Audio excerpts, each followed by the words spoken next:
Hello, everyone. In the Hello. next few minutes, I want to place before you a hypothesis that what we regard as intelligence is really a myth. When I say myth, I'm not saying that it is unreal. I want to emphasize that intelligence is not a gift and that it can be acquired with proper training. Intelligence can be imparted is not a baseless statement. Controlled conditions, as in this cartoon of the mouse and the researcher, have shown that long-time simulation causes long-term potentiation, LTP, causing an increase in the firing potential at the associated synapses, these junctions, as well as growth, additional growth in the receptor sites, resulting in learning and memory. LTP is what helps the student to learn a new topic for the examination, say math by continuously doing several examples in an exercise, or learn a poem by reciting it several times. When you repeatedly do the same thing, these connections grow in strength and they start firing in sequence so that you'll be able to recollect what you have been trying to learn.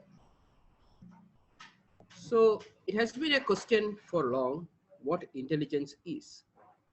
And when it came to machines, there were various challenges which put it very difficult to quantify computer intelligence. So one may define intelligence as the ability to take decisions based on experience. However, it is a difficult measure because it is difficult to measure it and to quantify it. So in 1950, Alan Turing from University of Manchester introduced a test in which his, he introduced two humans and a computer. In the Turing test, there is a human questionnaire and two respondents. One of the respondents is a human, while the other is a machine. The machine is said to have passed the Turing test if it is not possible for the human who is generating the questions to distinguish whether the answers are given by the human respondent or by the machine. So this looked like a very nice way to quantify intelligence. However, see, however, in around 1964 and 1966, an MIT researcher, Joseph Weizenbaum, created a natural language processing computer program called ELISA that could pass the Turing test by making apparently human-like conversations. This is the screen of ELISA. ELISA is a chatbot that can make conversations in English. When you start the program, it asks you something. For example, in this case, it is asking, is there something that is troubling you? And you normally answer, men are all alike, something like that. Whatever you type, based on that, it will respond. So suppose I type, men are all alike. So it asks me, what is the connection, do you suppose? I give an answer. It asks me another question. I give an answer. I give an answer. So it's a chatbot. But the important point is that ELISA is not an intelligent program. It never used any artificial intelligence. What it used was pattern matching. And this and the methodology that it used by repeatedly asking something based on the questions that you are asking helped it to fool the Turing test and pass the Turing test. This has some interesting consequences as well, which we'll come to. But this made the notion that it's not possible to quantify intelligence by a simple tuning test. So, more than proving that it is intelligent, the ELISA program proved that most human conversations do not have any content at all. It is very superficial. Most of our talking is superficial. However, ELISA became a very popular chatbot because it was used by more and more people. And on the lighter side, it also tells us that why philosophers and great thinkers reduce us to singletons with nobody to follow, whereas good conversationalists and counselors who listen have many followers. So, this is something that is interesting, which prompted scientists to look for alternatives which can uh, help them to evaluate intelligence in a better way. Now,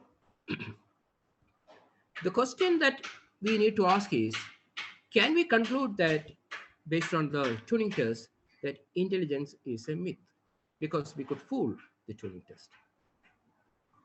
Well, as I said, it is not a sufficient proof. But in fact, the subject of my talk is to establish that intelligence is a myth. We'll talk about multiple measures of intelligence. And when we do that, the baseline is that in all cases, it is just a measure of how well a person can perform an action.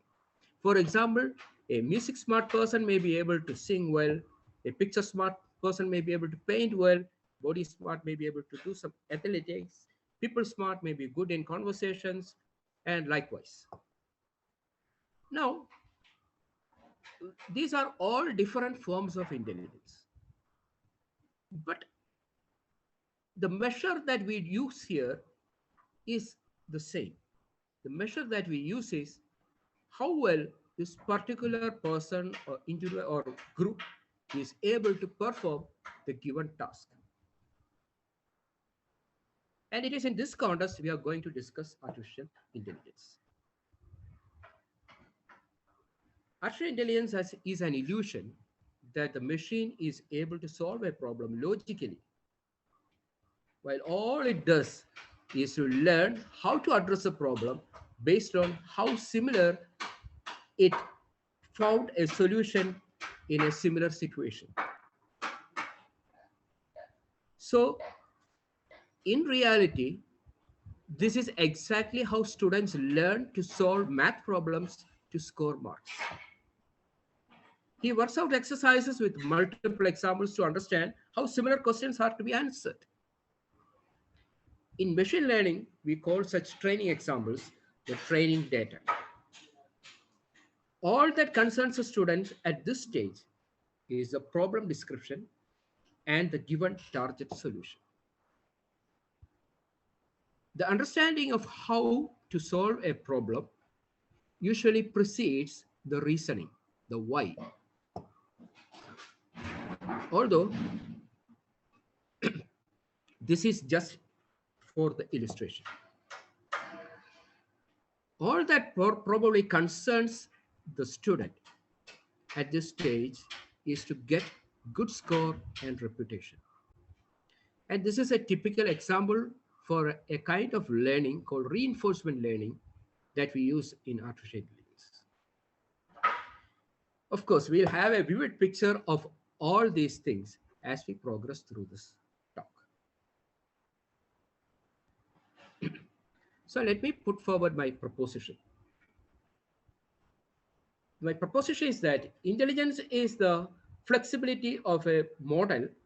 The model could be the artificial intelligence model to learn the mapping between the dynamics of a system and its outcome. So whether it's a machine or a human, this is how we are going to define intelligence as the ability to understand a problem and to bring forth a solution which is acceptable to the standard target group who are evaluating the answers.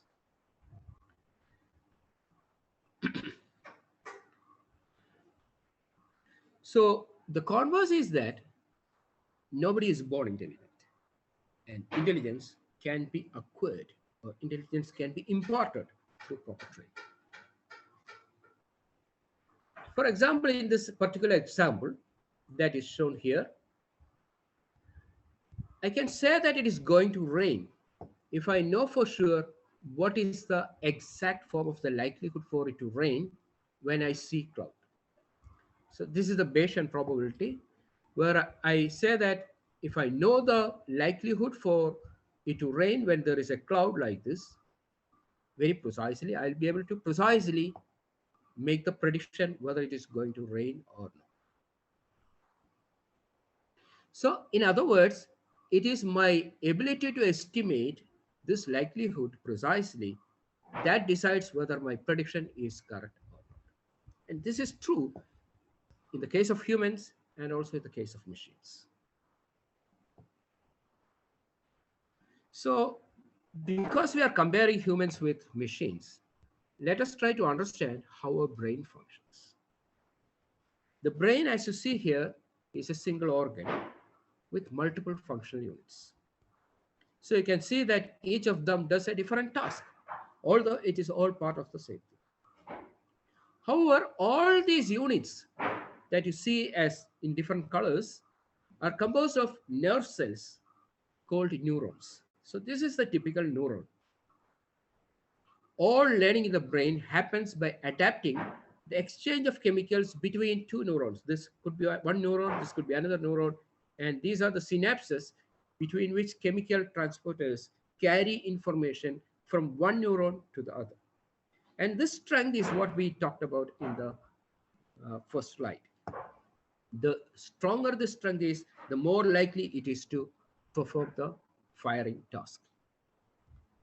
So the flexibility or the extent to which these chemical transporters can be trained or adapted to a particular task defines how intelligent the human being could be.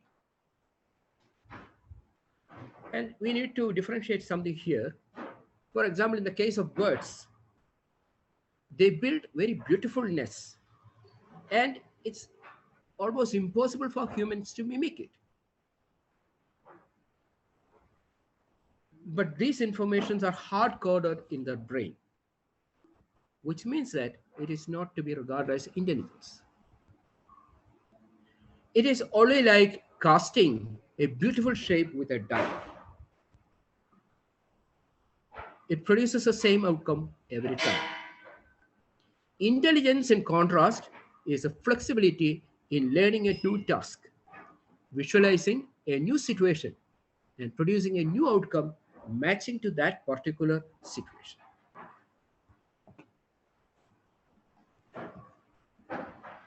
Now, there is a common belief that intelligence and brain weights are related.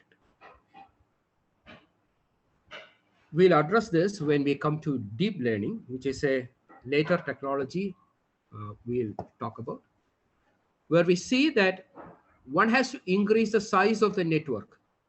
In the case of humans, it is a brain. In the case of machine, it is the connections between the artificial neurons. To have more connections and to become more intelligent. However, deep learning is not guaranteed to make intelligent solutions all the time. And maybe so are big brains. They can be more stupid than very simple ANNs unless they are properly trained. Now, the brain consists of neurons, and the brain matter are commonly divided into two categories: the gray matter and the white matter. So the gray matter is the axon side of the neuron, and the input side of the neuron, where the almost all the computations are happening, and the axon is the carrier that takes the information to the next neuron, which is the white matter. So gray matter is mostly found in the brainstem and also the spinal cord, whereas white matter is hidden below them most of the time. Now, sorry,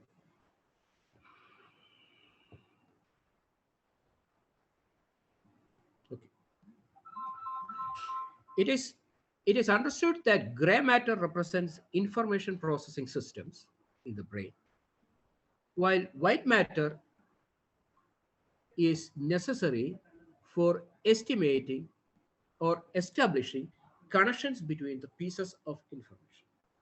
So, when I say that a person is able to do much analytics or analytical programming, analytical tasks, his gray matter is very strong.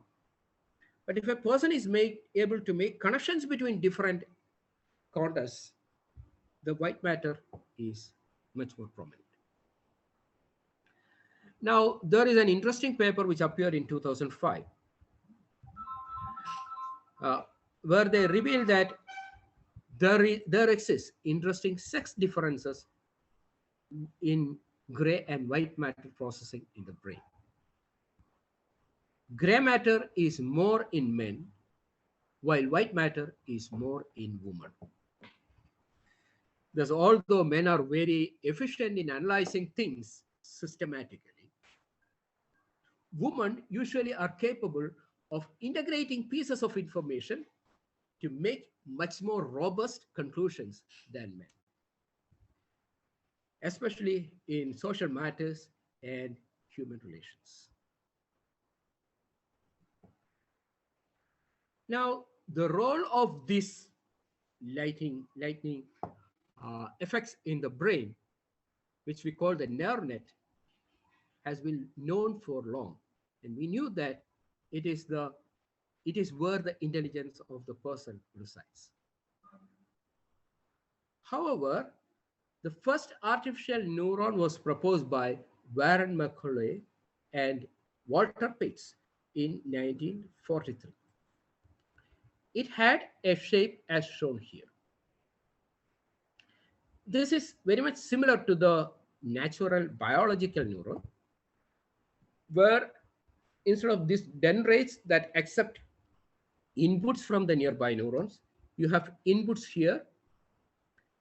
And like the computation that is going on here, you have some weights with which each of them, it's a weightage that is given to each of the sensory inputs.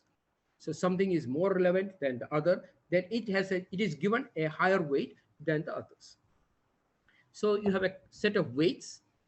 These all are summed together in the summing node. You can apply some bias also if you require. And then it is applied to an activation function.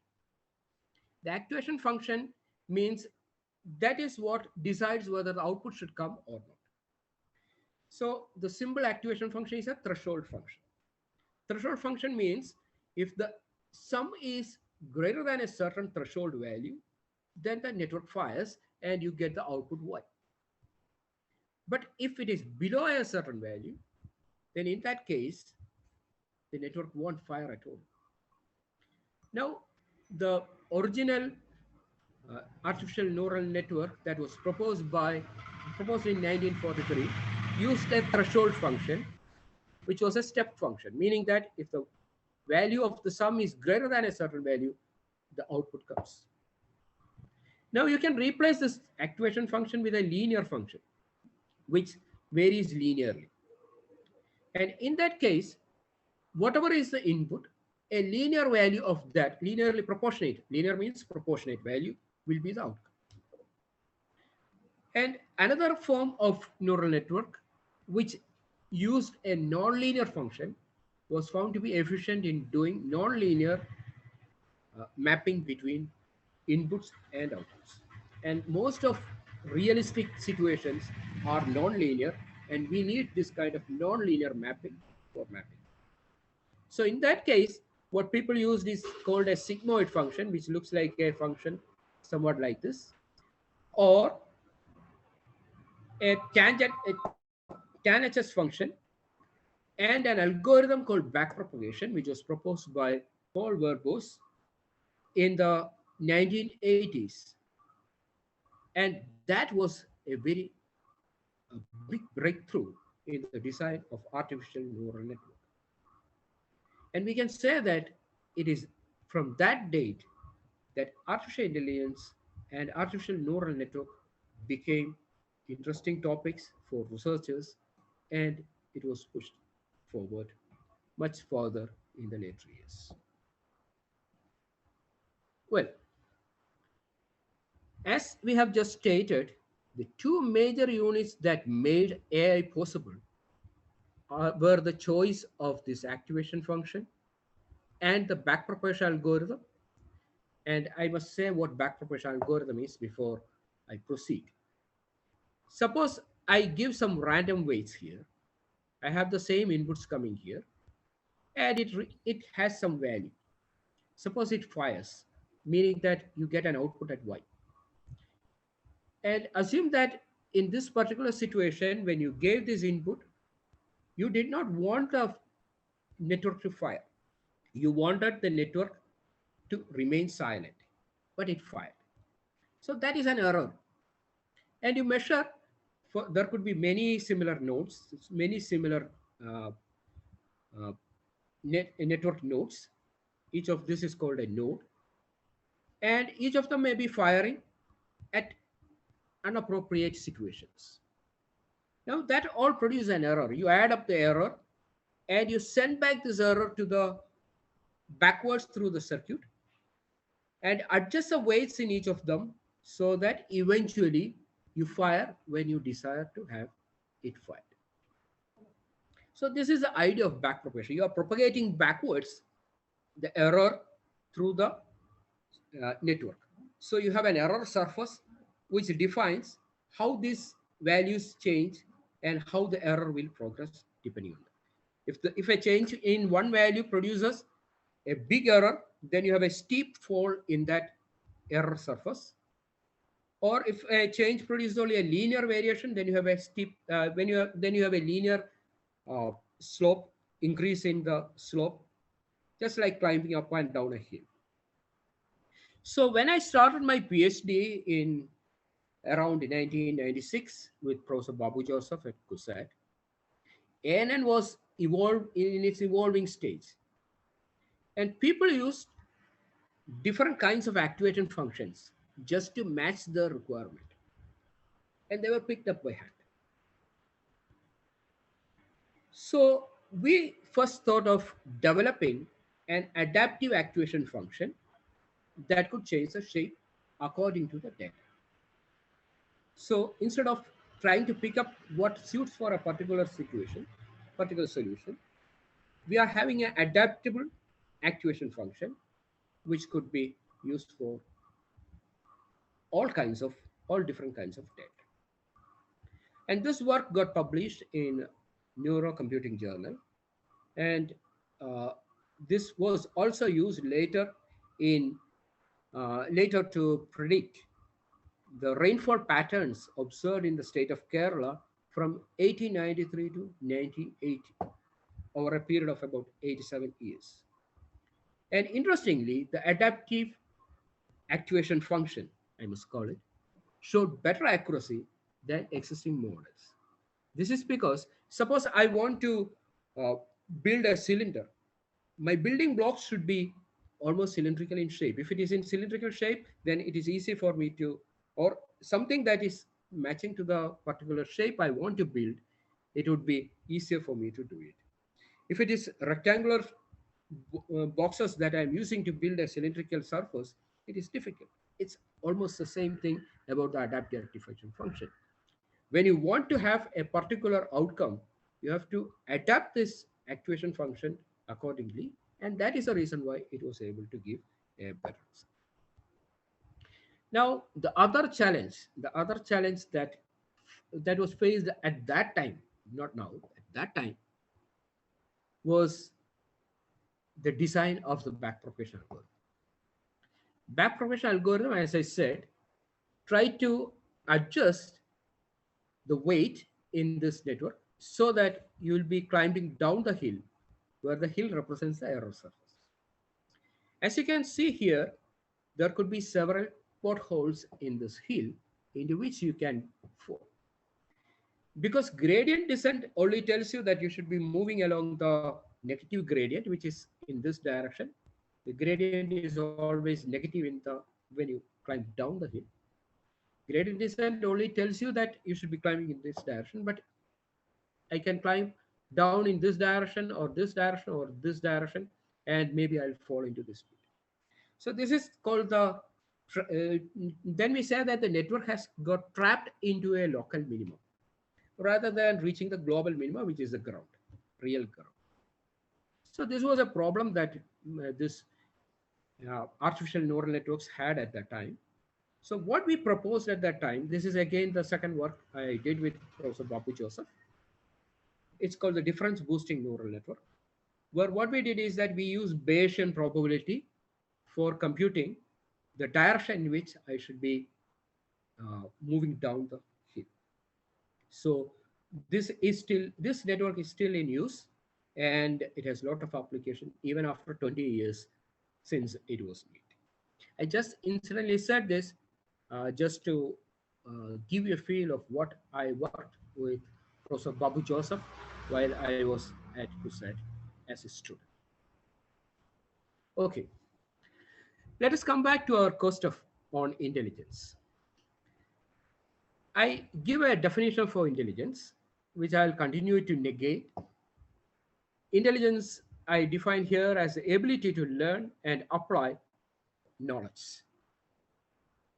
So this is based on how a child learns a thing. A child who would understand a topic and apply that knowledge to a given problem is often, in a general sense, regarded as intelligent. The child is said to be intelligent if he or she is able to understand a problem and give a solution, which I expect to get. So let us see how far these machines are able to demonstrate similar intelligence. And if machines are able to demonstrate similar intelligence, I can say that, look here, my machine is also able to performing like an intelligent child. And so you should say that my machine is intelligent. So that is the idea here. Okay, for that, I would like to take you for a quasar hunt in space. Now, what quasar hunt means, we are going to search for some rare objects which are called quasars. Uh, Looking at space, outer space, beyond our Earth, beyond the stars we have, the nearest star like Sun or the other stars which are close to us, the space is the biggest laboratory we have. Everything we have in science, we find in space. And galaxies, for example, our own Milky Way galaxy is built up of about 10 to the power of 11 stars, which means 10 followed by 11 zeros. So many stars are there in our galaxy Milky Way. Our sun is just a star in this Milky Way, and it is one of the medium-sized stars, meaning that it is not the tiniest star. A tiny star can be as of matter. See, here we speak about the mass of the object, because mass and size are totally different when it comes to stellar atmosphere. So if a star has a mass as small as 8% of the sun, that means 8 out of 100 of the sun, it still can be a star. Jupiter could not become a star because it is even much less in mass content as compared to the mass of the sun. And stars can be as massive as 100 times the mass of our sun. So that is a range of values in which the mass of a star could be. All the stars we see at night are from our own galaxies, the Milky Way. With naked eyes, we can see up to a maximum of about 4,000 stars in a very clear dark night with a very good eye. But beyond that, we cannot see with naked eyes. But if we use a telescope, we can zoom into the region, as you see in this picture, and can see several stars in the sky. And this particular region in the sky is near the Virgo cluster, or it's a supercluster, in fact. Cluster means it's a cluster of galaxies. See, besides our own Milky Way galaxy, there are billions and billions of galaxies in the outer space in the universe. And they are clustered together. There is a local group which includes the Andromeda galaxy, which is very close to us, and several other galaxies. Then there is a even bigger cluster of galaxy, which we call the supercluster. And Virgo is a constellation in the sky. Those who know constellations know what Virgo constellation means. And in that direction we are looking, and these stars belong to the Virgo constellation. And there you can see a particular star, which looks something weird. It does not look like a normal star.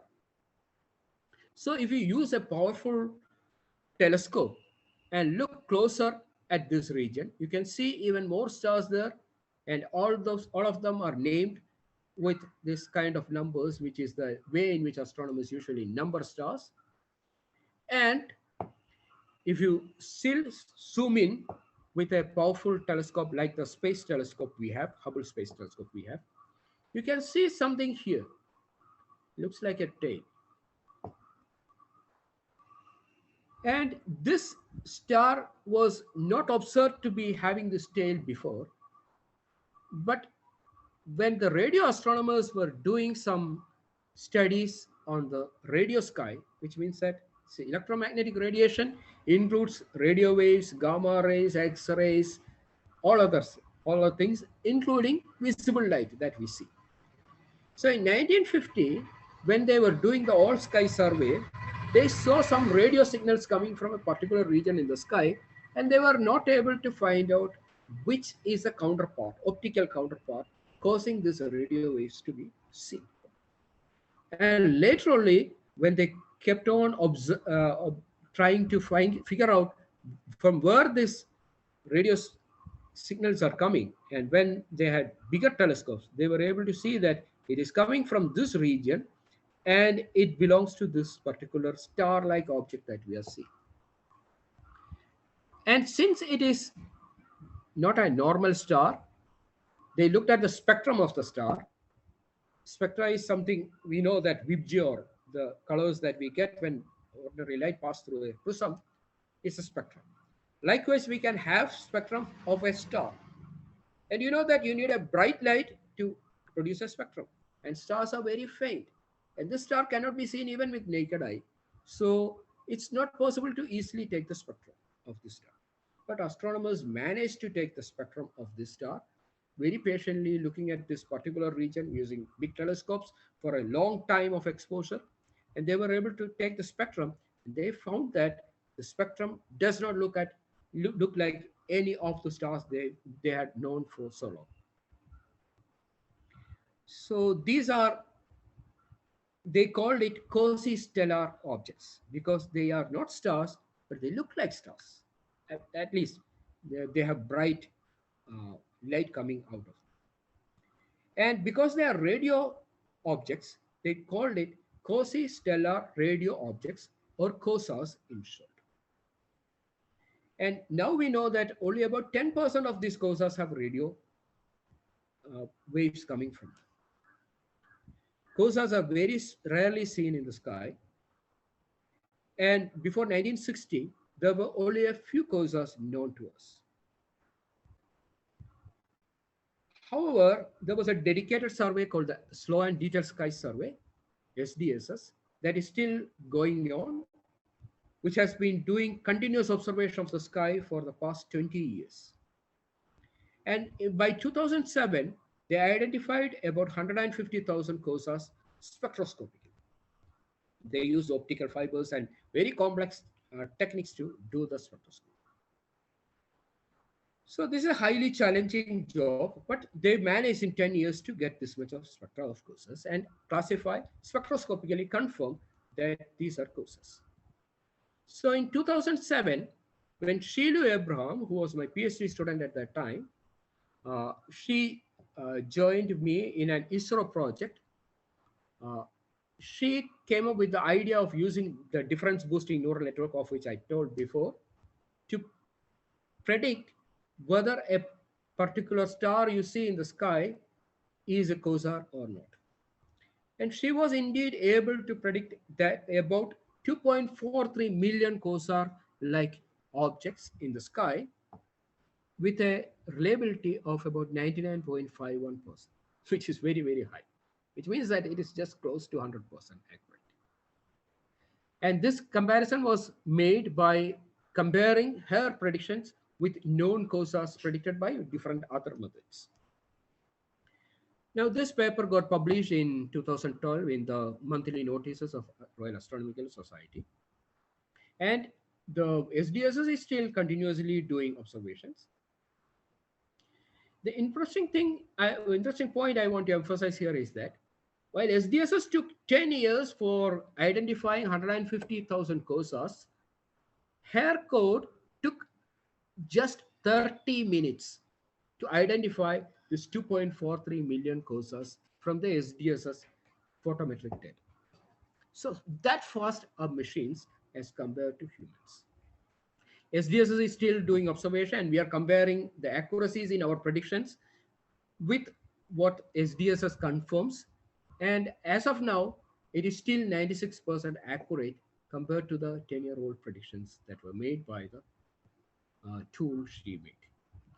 So, what I want to uh, state here is that if intelligence is the ability to learn, then machines are able to learn. Machines are able to learn what a quasar means, how a quasar looks like, and can predict that a particular star you see is a quasar or not. And machines do it better, faster than humans. Machines are able to do it faster because they are powered by faster processing units. And they are able to do better because we are limited by our five sense organs, and we are limited by the very small bandwidth through which we can see the sky, which is the visual light spectra region. Whereas machines are able to see a broader spectra of from radio to optical, all these wide regions, and uh, the finite details they can analyze much better than humans, which is a reason why they outperform humans in their reliability. Okay, let us leave space and come to Earth, where we live. Uh, we we all are able to communicate to each other in different languages. Not only we that, in that we learn the grammar that is required to communicate, we also articulate ideas and convey them in a very meaningful way to the receiver. So let us define intelligence as the ability to articulate, meaning understand and communicate ideas in human languages. And you will immediately say, Google is already doing it. That's right. But I want to tell you about an example that we have been working on, which was able to demonstrate that machines can, in fact, articulate things. They can understand problems, understand topics, and can speak back to you in natural language. So this example, again, includes Shilu. After completing her PhD, Shilu joined IUCA as a postdoctoral fellow. There, she, in collaboration with Nikhil, who was a PhD student there at the time, developed an NLP program for the LIGO gravitational wave detector. Now, for those who are not familiar with what LIGO is, or do not know what LIGO is, it is a huge interferometer, as you see here, with each of its arm about 4 kilometers in length. So it is a huge instrument. It uses laser beam, and all these are mirrors which are suspended without any movement, so that when there is any change in space-time, which was predicted by Einstein in his general theory of relativity, when black holes or neutron stars merge together, there will be some distortion in it, and interference patterns can be observed. And based on that, we'll be able to predict what type of merger it is, whether it's two black holes merging each other, or whether it's two neutron stars or a black hole and a neutron star merging. All these things can be predicted. That was the idea. And in fact, we detected it. And for that, the Nobel Prize was received a few years back. Like every instrument, LIGO also required periodic maintenance. Because of its size, there are a lot of issues and a lot of people working on them. Problems sometimes repeat, and they are attended by different people at different times. Each time they might try different methods to solve them without knowing that there exists a solution which was already there. So what astronomers did was that they would create logbooks in which they write down what was the problem, what is the solution they could find for them. But searching through books is rather difficult in a tough situation where you have to keep accurate timing. So what Nikhil and Shilu did was to develop an algorithm called HLIGO, which is an NLP, Natural Language Processing Deep Learning tool, which is very much like Google, except that it handles technical questions. Understand your question and will give precise answers for the probable causes. So you type in your problem here, and the machine will say with different colors, which is very much similar to the situation it had faced in the past. Hey LIGO is a very simple example demonstrating how AI allows machines to understand scenarios and articulate the solutions effectively on the basis of past experiences it had from the logbooks. Nikhil is currently working in German Gravitational Observatory and Shilu is working in a college in Kerala. Okay, because there is time constraint, let us move on a bit faster. Here we will consider deep learning. As mentioned before, coming to deep learning and the notion about the relationship between intelligence and the size of the brain, there are many similarities. The earlier models of AI, which use neural networks, required extracted features to produce targeted values as output. So features are what are shown here, could be the color, size, shape, etc., which goes as input to the network. Then this is the processing area, and you get the outputs here as cow, cat, tree, etc., which we call the targets. So you have the inputs, which are the extracted features, extracted from the object that you want to classify, and you have the targets, which are the output. Now, since features need to be provided as input, all neural network models require a human to extract the features and to give it as input to the network.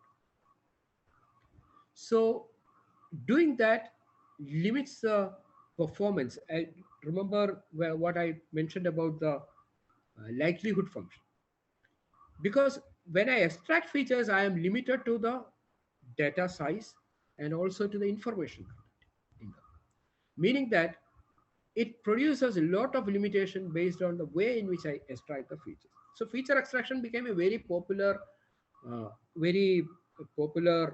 method uh, that has been explored a lot in the early days. So that is one defect this old artificial neural networks had. So there are three major classes of artificial neural networks. The one is the model that is able to handle categorical variables, meaning that I need to say whether it's a dog or a cat or a cow based on the inputs that are. Or there could be models which are able to do regression. For example, suppose I'm asked whether it is going to rain or not, then I should be able to say how much it is going to rain, which is a regression problem, which is a continuous variable. Like it can be a continuous variable. So these are the two most common models. And as you can guess, in all these cases, the input is given by the human brain, which is a big machine. And the small brain in the neural network is just mapping these strings together and now, there is a third kind of machine learning tool, which is called the self-organizing map or the SOAP, in which you give the features and let the machine classify them or group them into different groups based on their features. So this is also uh, limited by the input features set that you provide, and that imparts on the limitations of the model as well. So the major reason why neural networks were limited to have this limited capacity or small brain was the limitation in the computing power our computers had. This was slightly improved when cluster computers were introduced, but again, it was not as good as what GPUs were able to do. GPUs are graphic processing units, which were developed for, in fact, for the gaming market that was growing. But now GPUs and TPUs, tensor processing units, which are the basic functioning blocks of high performance computing. So let us see what GPU is through this video, which I have pulled out from YouTube.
Ladies and gentlemen, science class is now over.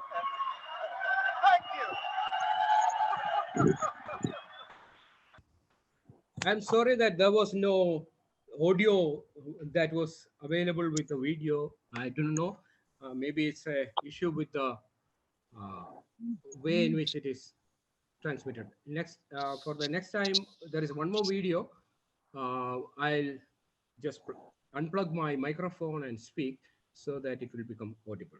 So the GPU could replace both the human feature extraction procedures and the simple backpropagation that existed in the neural network architecture, because they were able to do highly parallel processing in the architecture of the AI device.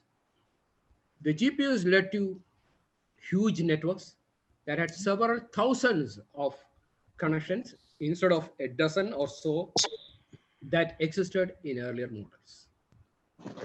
So the introduction of the deep learning was possible only because these connections of the uh, networks through such huge sizes, just like a bigger brain, a massive brain, could be constructed. So that's exactly what deep learning does. It replaces the human who used to extract the features with the machine, the GPU, and also the computing part of the neural network with a bigger, highly parallel processing GPU unit, a set of GPU units. So this large number of connections made GPUs work perfectly. Now, the replacement of the human brain by the feature processing and extracting unit in deep learning gave way to design large variety of AI models. As you can see here, I have listed a few of them here, the lot of them. And we'll just go through one or two of them just to save time. And what I want to emphasize is that exactly as what we said in the case of humans, here also each of this model is able to specifically work for a particular task. For example, this convolution neural network, CNNs, are able to process images very efficiently. They are like picture smart people. And this LSTM and RNNs are able to process time series data. They are able to synthesize music. We'll see one example as we progress where we synthesize music with the help of AI, where no human intervention is required. Beautiful music can be created. And there are a lot of albums. If you Google, there are a lot of albums which are created by AI. Then there is this GAN, Generative Adversarial Neural Network. GANs is my favorite nowadays because they are able to capture essentials in an image. They are able to synthesize human faces. They are able to synthesize various natural events. And based on the inputs they collect from various sources. So they are like people smart, for example, or nature smart intelligence. So let us look at CNN, for example, just to give you a feel of what it is. CNN is one of the most popular of the deep learning models. As the name suggests indicates, it has a convolution layer. Convolution, those who know a bit of mathematics know what convolution is. Convolution involves processing two different units to produce a third output. So convolution is a process. Suppose I speak through a microphone, my sound gets convolved through the transfer function of the microphone and gets reproduced on the mic, which is why it looks different from the natural speaking uh, that you listen to. Okay, so convolution includes a filter, which is shown here. It takes a small part of the image, convolves on it, does a convolution again, and keeps on doing it through different layers because there are a lot of neurons, as in the case of the human brain here. Then it uses some techniques like ReLU, and that replaces ReLU. In fact, replaces the linear transfer function that we had. ReLU looks like something like this. It's a linear and this kind of a particular kind of transfer function, and also it goes to a max pooling network, which are all details of this particular kind of CNN architecture, and that is not important to us, but just to give you the feel that this is a huge size network, and there are thousands and thousands and even several thousands of uh, variable weights that have to be adjusted. And for this very reason, it is always related to big data, where you need a lot of data to do the processing. And that is why deep learning is always related to big data, also connected to big data. Now, what happens when you do this uh, filtering or this convolution is very much similar to what happens in the brain, meaning that, for example, we know that the EEG signals have signatures of what is happening in our brain. But it is not easy for any human to understand what type of communication goes on there by looking at just the EEG information. Likewise, in this case also, in the first layer, you may be able to see some gradients in the image that are being picked up. But as you move on, it becomes more and more complicated, and it is very difficult to make any sensible concepts out of what is happening in the network. And for this reason, usually machine learning tools or neural networks are called black box. Black box meaning that we do not know what is happening. We are not able to, we know what is happening, but we are not able to trace what is happening at each instant and say, oh, this is what is happening here, this is what is happening here. Just like the human brain. You know that it's an intelligent idea when somebody puts it, but you do not know how it was created. It's a black box that is in the human brain also. It's very much similar. Now, what matters here is the kind of connections that we have, meaning that the only difference between CNN and LSTM is the way in which they are connected. Both of them use neurons, and in CNN you had these layers of convolution neurons, convolution networks, and in LSTM which is shown here, you have a set of smart uh, gates which are operating. And the LSTM, as I mentioned, when CNN is very good for classifying images, LSTM is very good for synthesizing music. So, uh, okay, this is this is a synthetic music generated by LSTM. Let us just try to listen to part of it.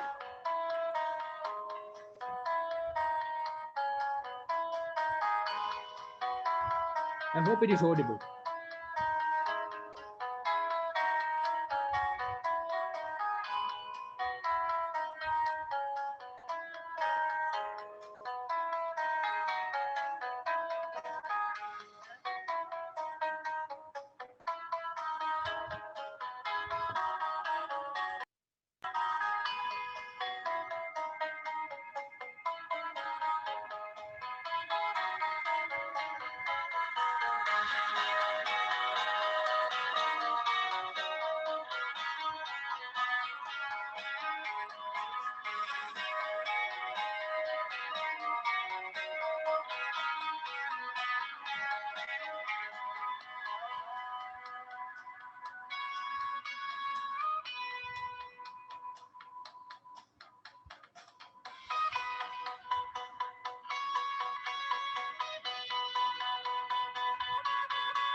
So let us skip that because we are running out of time.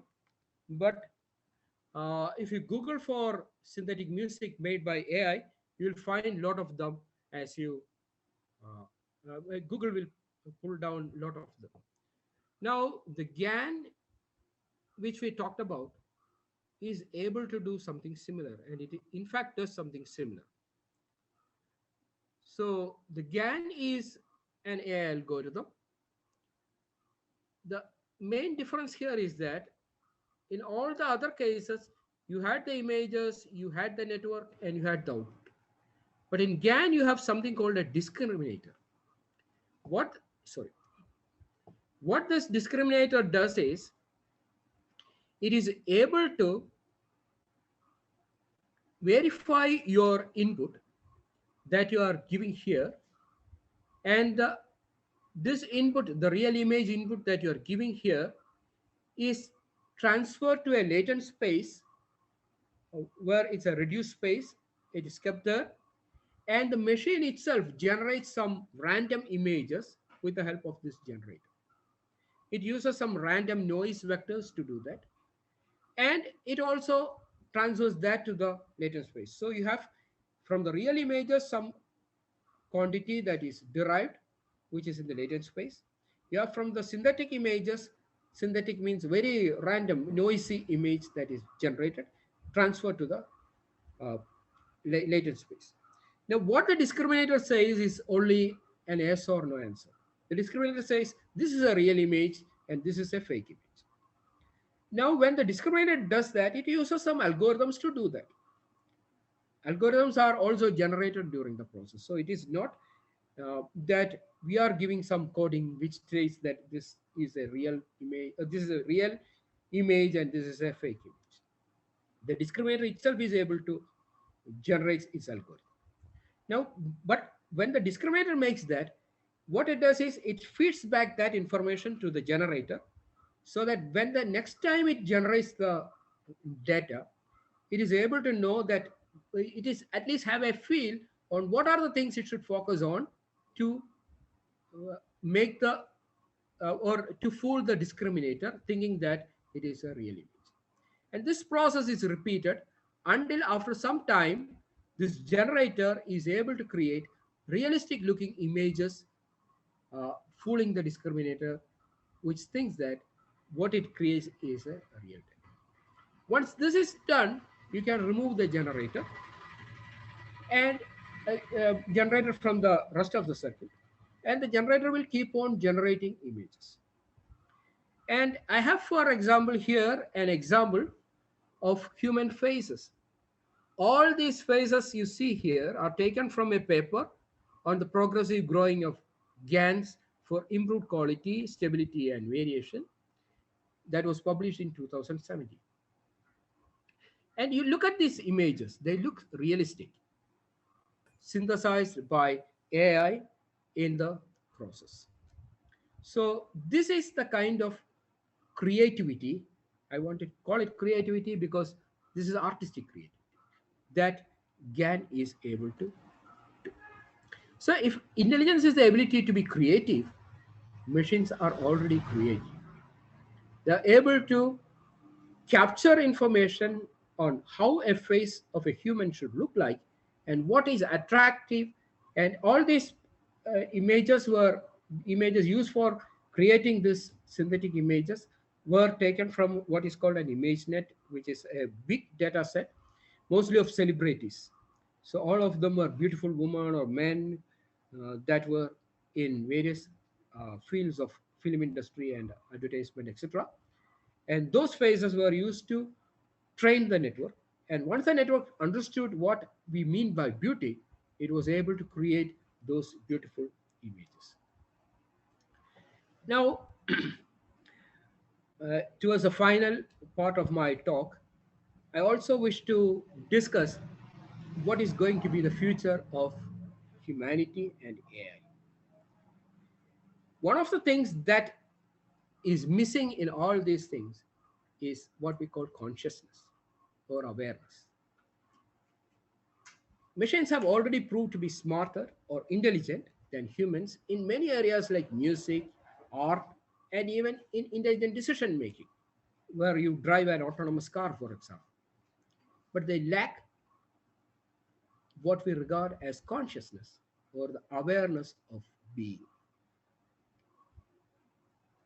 Or if you follow the words of Rene, machines seldom have the ability to think for itself. Even when the autonomous car makes a decision to turn away from an obstacle with a much lesser latency that we humans have, it does so because it is trained to do so. It never asks, what if I drive over the obstacle?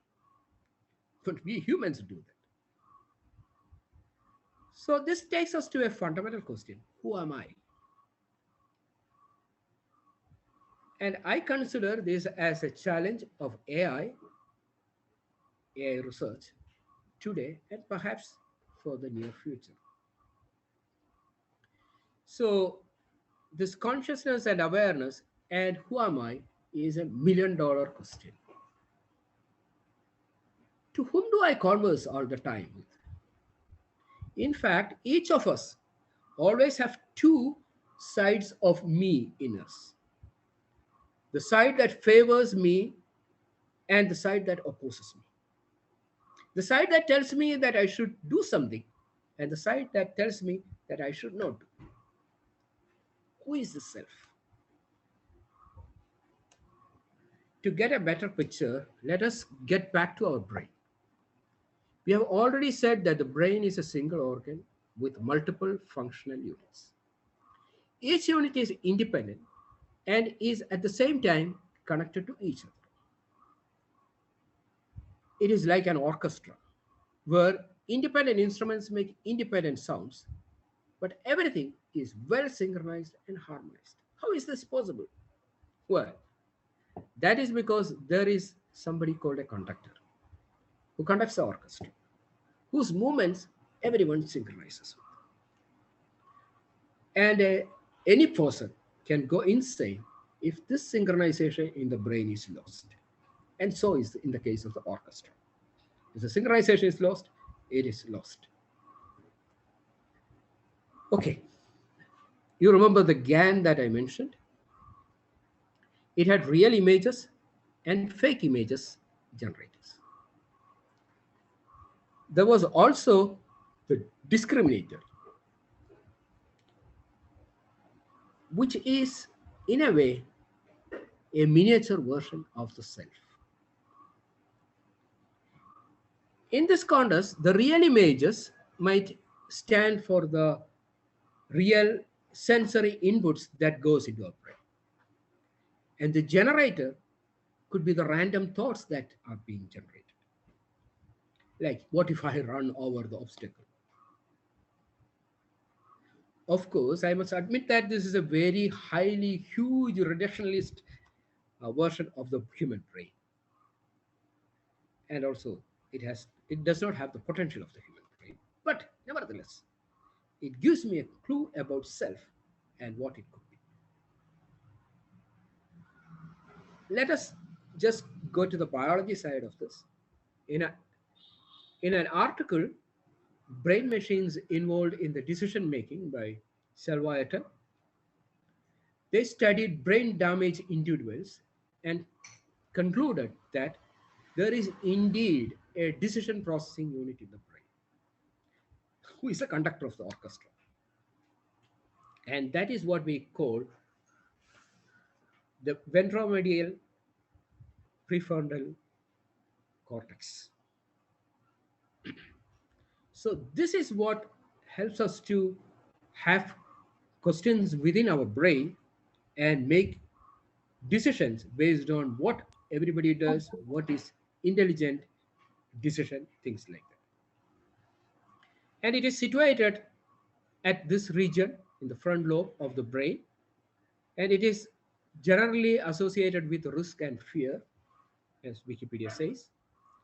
But this is the entity, if it is damaged, I lose all my ability to comprehend things, understand things, and to process things.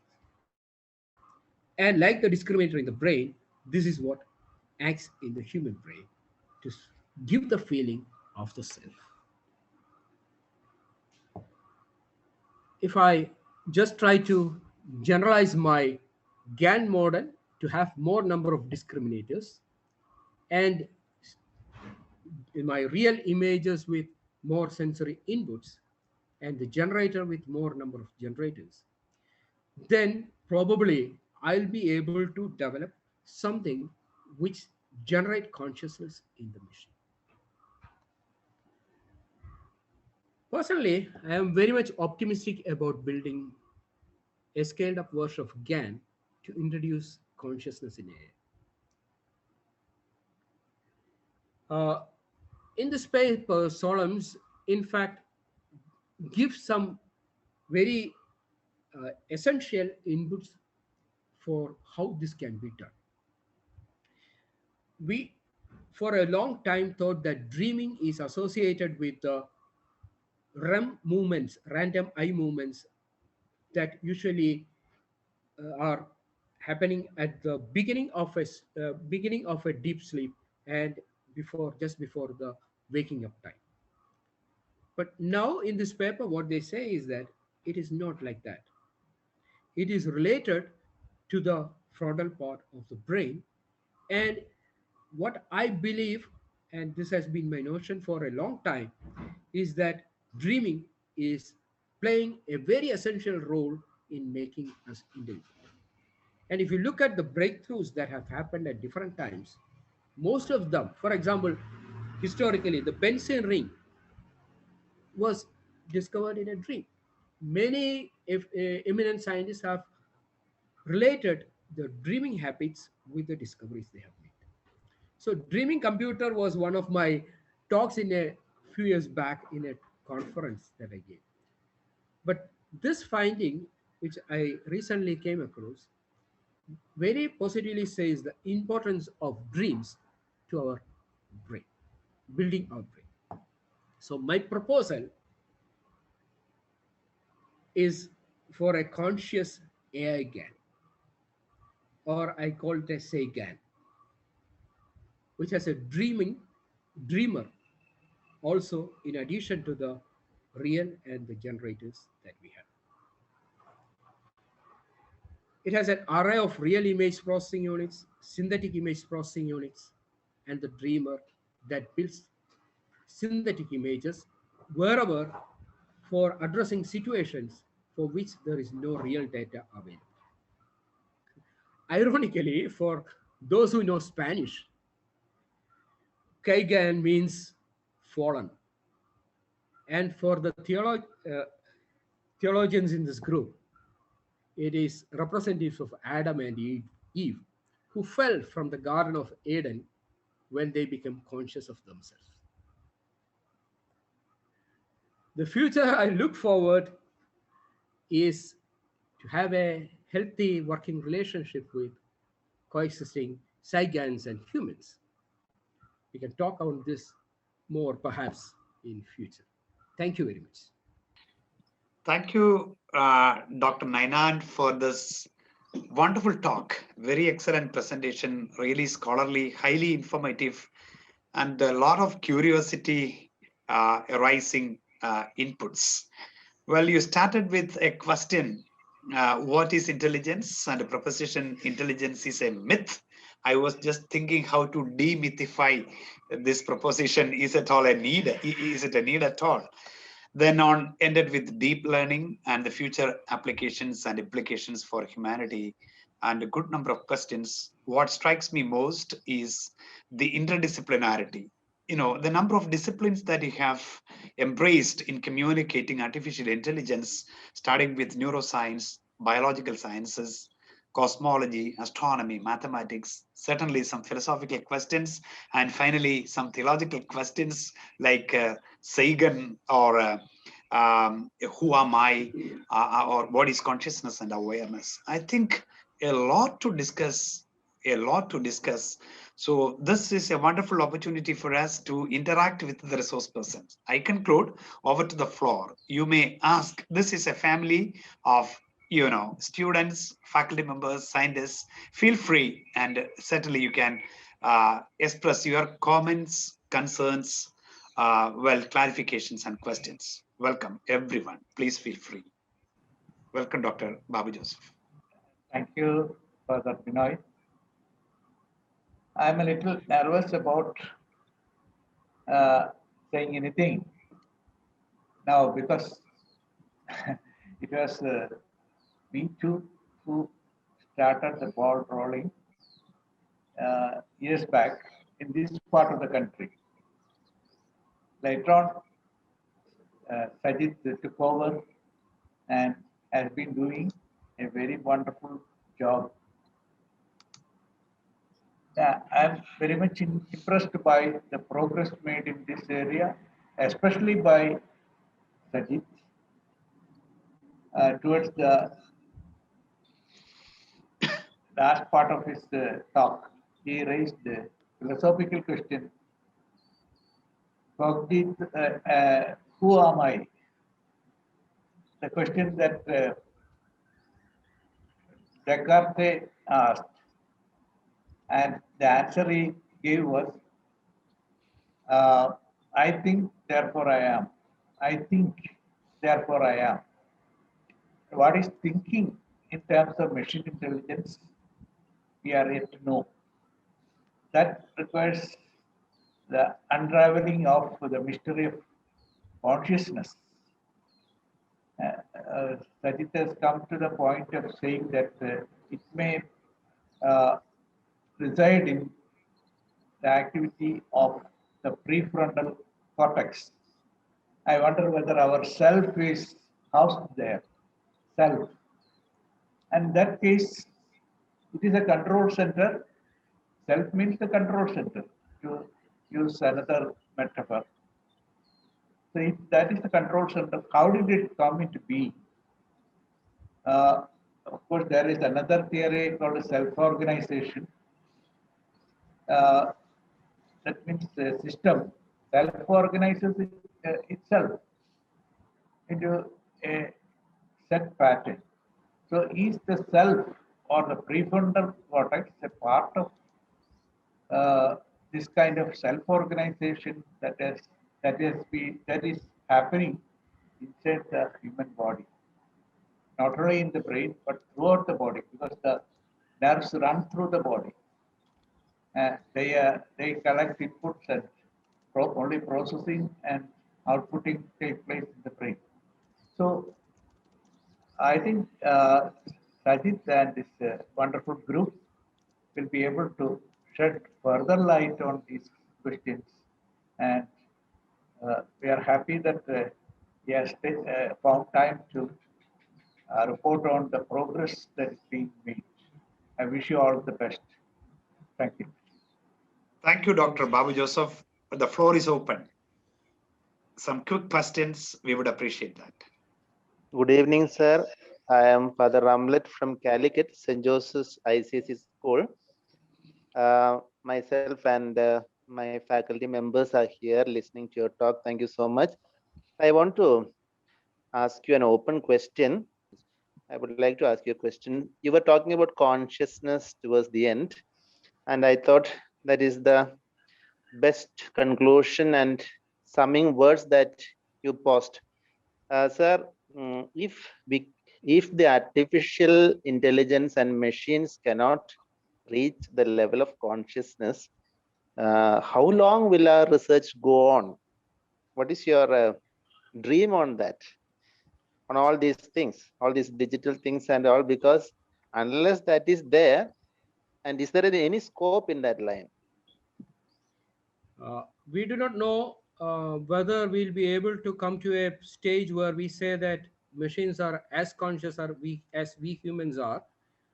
But even without that, machines are already found to be very useful in helping people. For example, it is well and good if there is some robot which is able to understand my feelings and give me what I need when I need them. Uh, it would be something superb or something that everybody would like to have. But uh, the time or whether we will ever be able to reach that stage is something we do not know. The only thing we know now is that intelligence, as we measure it or as we understand it, need not be an inherent quality in the person. Of course, the way in which the wiring takes place, it has several reasons for that. And one of the things I always used to marvel at is the case of adopted children. If you look at the adopted children after a few years after adoption, you find that they mimic their new parents very much, that it is very difficult for a new person to uh, say whether this child was adopted or not.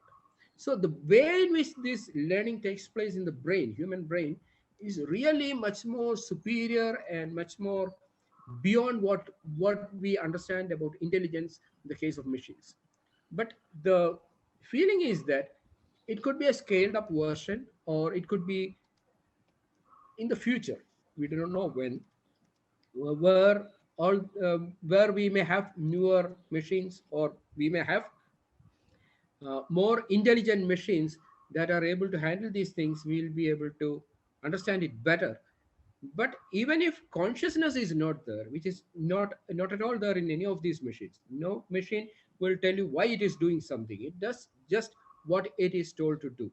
But this GAN has put in a new uh, possibility to introduce some miniature version, just like the old versions of the neural networks we had. It's a very premature version, but it gives us something to look at, where you can have a system within the system which asks. So my consciousness, when I say I'm conscious, it is telling me that I exist. So that kind of consciousness, if we can introduce to machines in at least in a smaller fashion, that would be a breakthrough, I believe. So up to that Thank time, you. of course, machines are just Thank you, machines. sir. Thank you so much for your clarification. Let me ask you a technical question, a semi-technical question. Uh, you introduced the concept of intelligence um, by means of a comparison model between the machine and human. Yeah. Thanks to Alan Turing, the Turing test. there are different levels of intelligence, but that is not uh, revealed in this test, isn't it? Because you say that the machine is giving the answers to the set of questions that you pose. So if that set is replaced by another set, we don't know. So that intelligence, uh, that definition of measure of intelligence, I think, is needs uh, modification.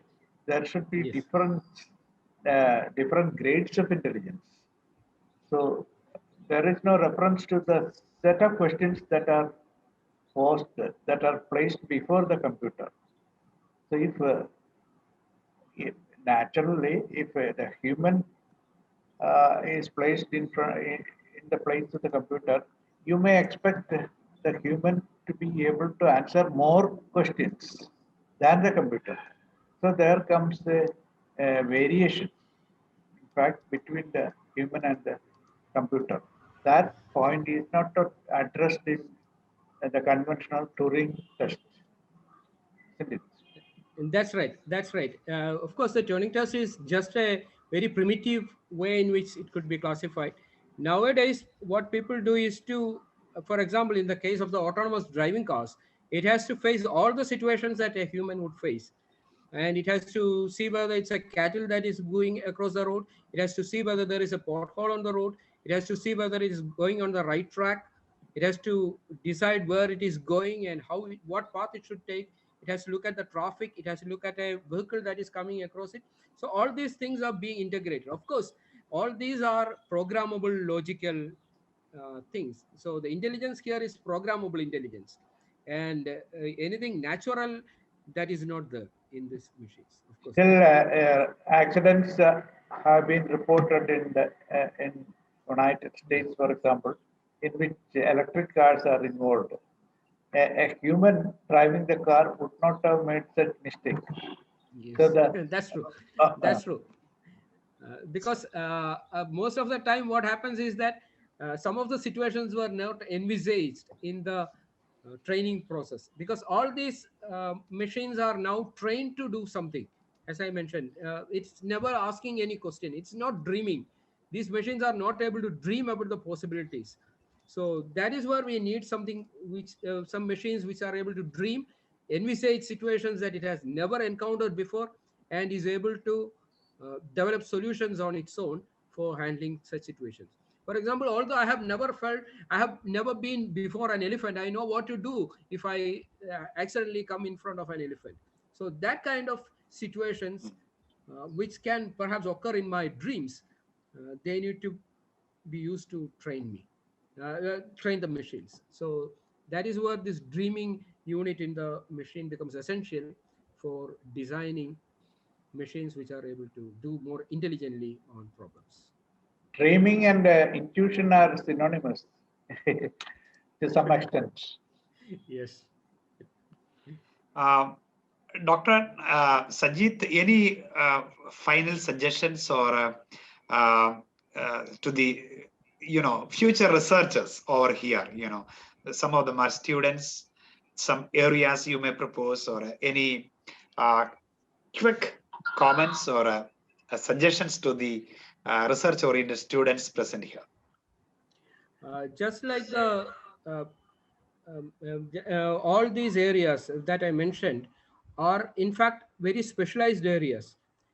Just like the GPU that we were seeing, it is a wide area where you have to do a lot of parallel processing, and of course a lot of thoughts have to go into it.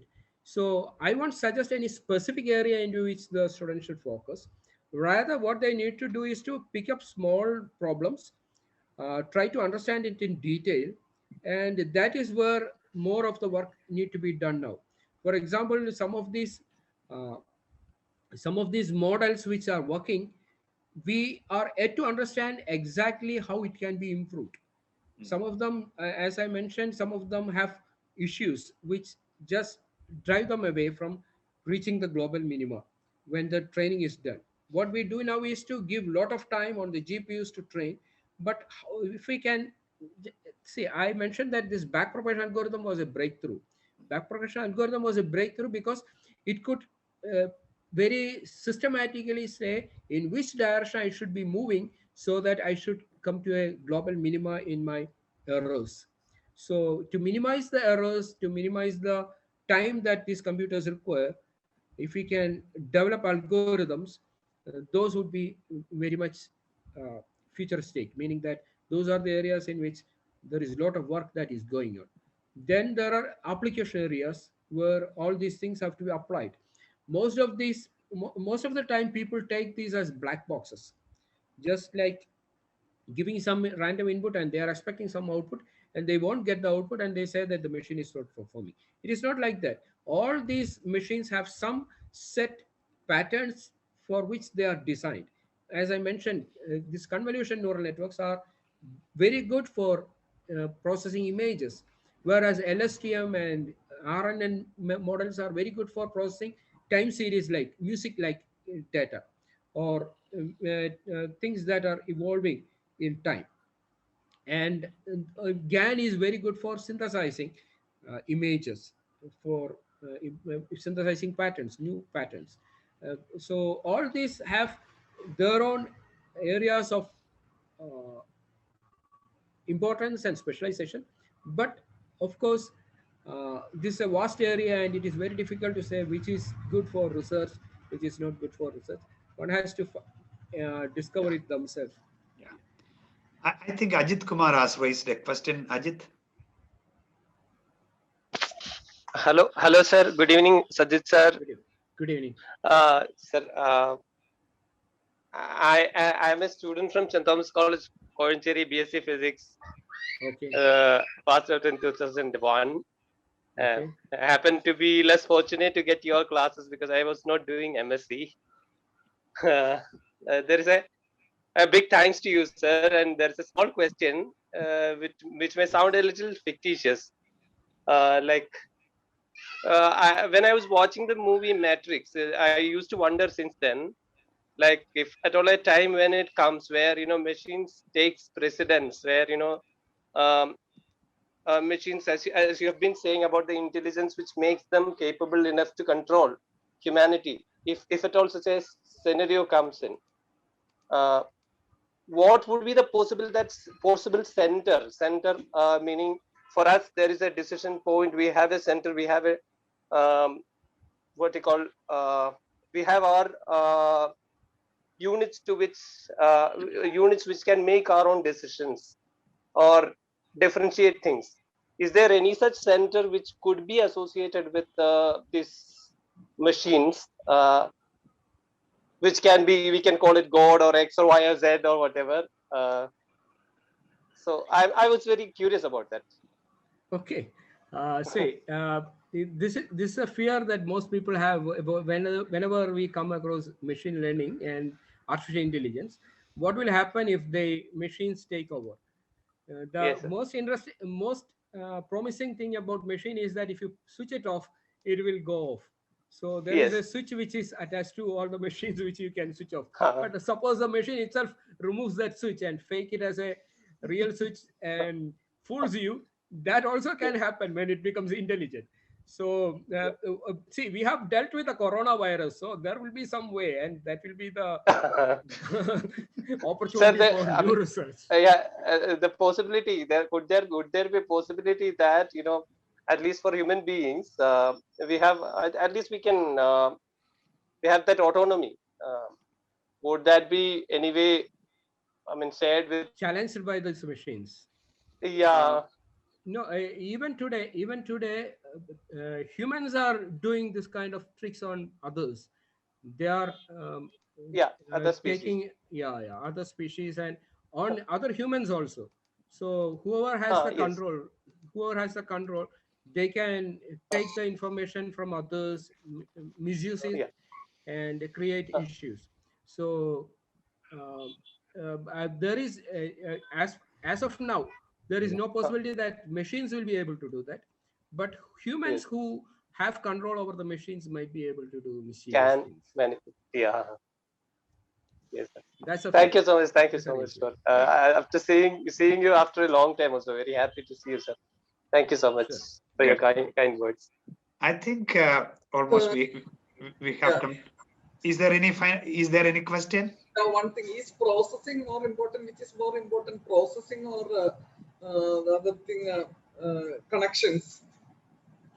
So I Okay. was thinking about brain text. Okay. See, whatever be the connections that exist, processing is more important because then only the connection strengths will be adapted to the particular problem. For that is what we mean by learning. Even if I have a very beautiful brain, unless I spend time on learning things, I won't be able to use that brain. So likewise, the machine also requires good processing units as well as good training data, and a lot of training has to be done for the machine to perform. I hope that is the question you asked, right?